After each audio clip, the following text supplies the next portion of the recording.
ગામ પીપરિયા।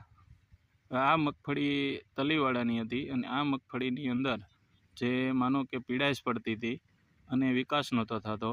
આજે 11 દિવસની અંદર પૂરતા પ્રમાણમાં માનો કે આજે 10 વીઘાની મગફળીમાં આપણે 4 બેગ વાપરી છે। 3600 થી 3500નો ખર્ચો કર્યો છે। સિંગલ ફોસ્ફરસ નાખ્યું છે। માથે એડિશન ધ્રુવા જીવરસને ફેલીનો રાઉન્ડ કરેલો છે। તો આ મગફળી તમે જોઈ રહ્યા છો આજની તારીખની અંદર, આજે તારીખ છે માનો કે 10/7/2025ની અંદર આજે મગફળીની અંદર આપણે જે આ નાખેલું છે વિકાસ માટે, તો એની અંદર ફૂટે પણ સારી છે, મગફળી સારી તેજમાં આવી ગઈ છે। અત્યારે જે પીળી પડતી હતી બંધ થઈ ગઈ છે, વાની સારો પકડી લીધો છે, ફૂટ સારી પકડી લીધી। તો તમે જોઈ રહ્યા છો આ મગફળી પૂરતા પ્રમાણમાં હાવ બેસી ગઈ હતી અને વિકાસ નહોતો થતો।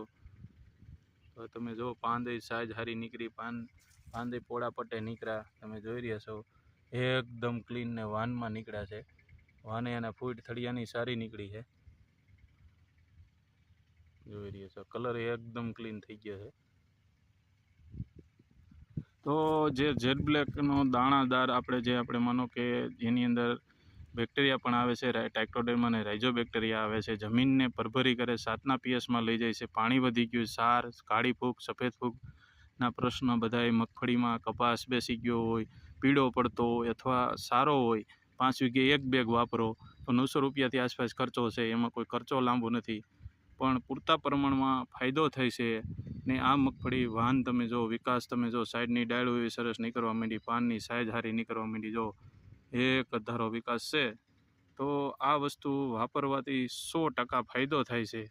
અને આજે માનો કે વરસાદ જે પડે છે અનિયમિત, અને વરસાદ પડ્યા પછી મગફળી ઊભી રહી જાય છે, મૂળિયા સાર થઈ જાય છે, ચીકાશ થઈ જાય છે, એટલે ખાતર તમારે એમાં પડ્યા રહે છે। આ વસ્તુ વાપરવાથી 100% સારું રિઝલ્ટ આવે છે। તો આ વસ્તુ વાપરો।